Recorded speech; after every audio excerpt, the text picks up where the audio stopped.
In the previous episode, we descended Black Bear Pass in a hailstorm, earning the Jeep's second badge of honor, then explored the town of Telluride, rode the gondolas to Mountain Village, and hiked to Bridal Veil Falls.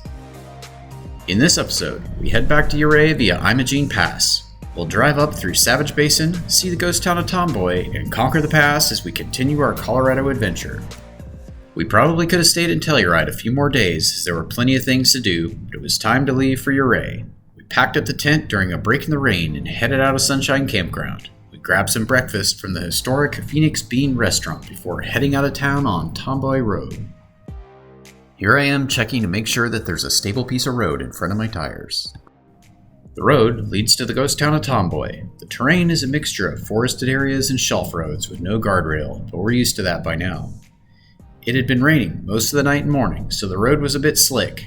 If this pass is as dangerous as Black Bear, then we could be in some trouble. In this historical photo, we see a line of pack mules hauling timbers to the mine. The road heads through this hole in the rock, known as the Social Tunnel. It's called the Social Tunnel because this is where miners from Tomboy would meet up with working girls from Telluride. This meeting place made the most sense because it's about halfway and the girls were forbidden from entering the mining camp. Of course, this tunnel is also good for hauling ore to the mill, as shown in this historical photo from 1910.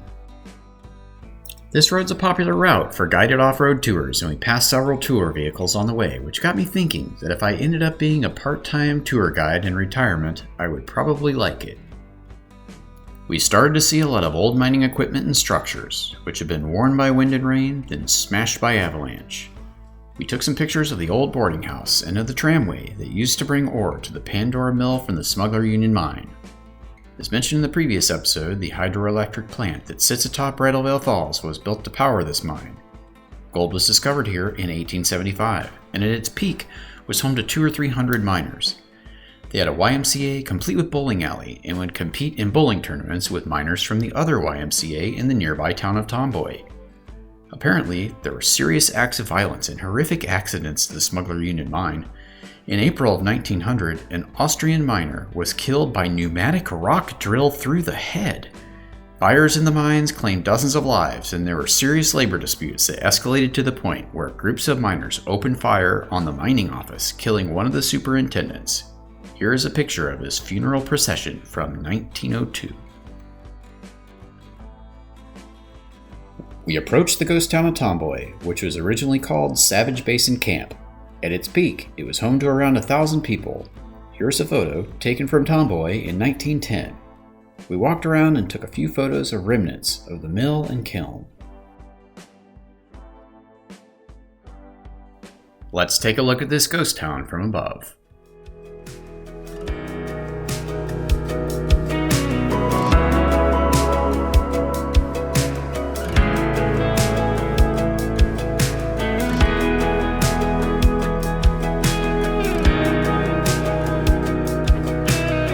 Here's the closest comparable angle to this 1910 photo.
Reese's Peanut Butter Cup wrapper reflecting off the backside of the windshield.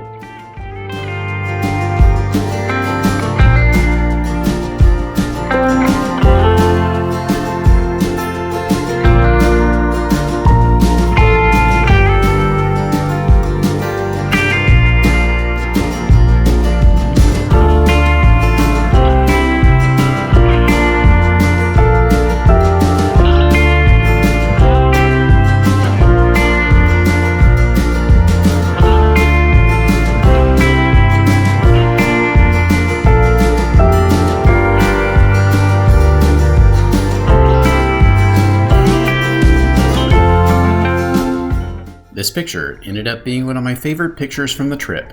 And now, my professional opinion about ravens. And she's gonna say, yeah. He's so heavy that it takes him a little bit of a head start to start getting altitude. He has to be somewhere where he can actually fall for 6 or 7 feet. Because he's just such a big motherfucker, man.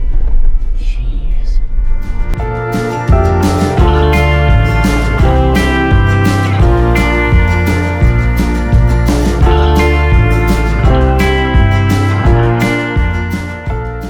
Continued up the pass, running into some rough sections along the way.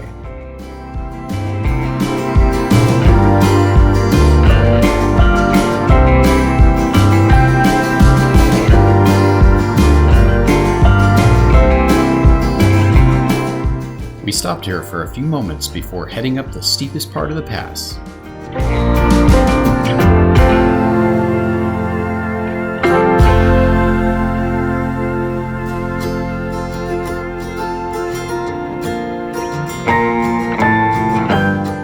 We made it to the top of Imogene Pass, which stands at 13,114 feet above sea level, making it the highest pass of the trip. We found a spot to park and flew the drone.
Imogene Pass is a badge of honor trail. Let's go unlock badge number 3, but don't fall off the cliff.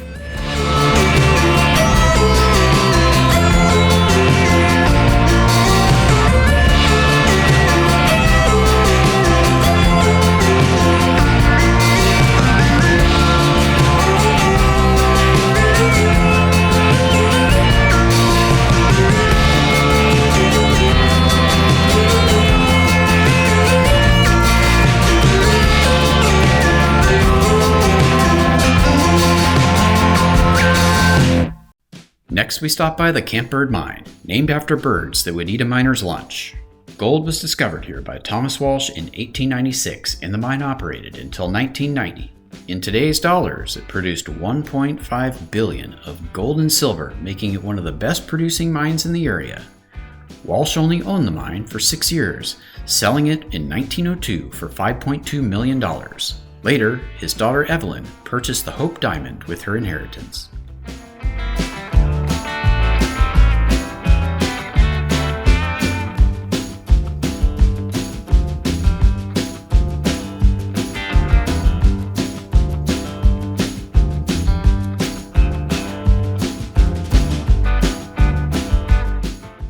We continued along Campbird Road, which runs through the mining camp, where the former offices and residences of management still stand today.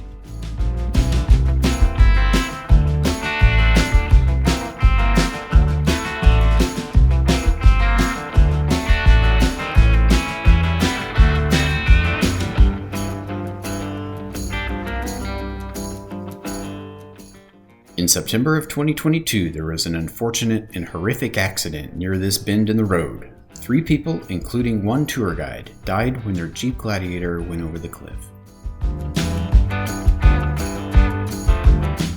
We arrived safely back in Ouray and headed for 4J. In the next and final episode, we'll visit the Red Mountain Mining District and earn the Jeep's 4th Badge of Honor by traversing Overpass as we conclude our 2022 Colorado adventure. Bye for now.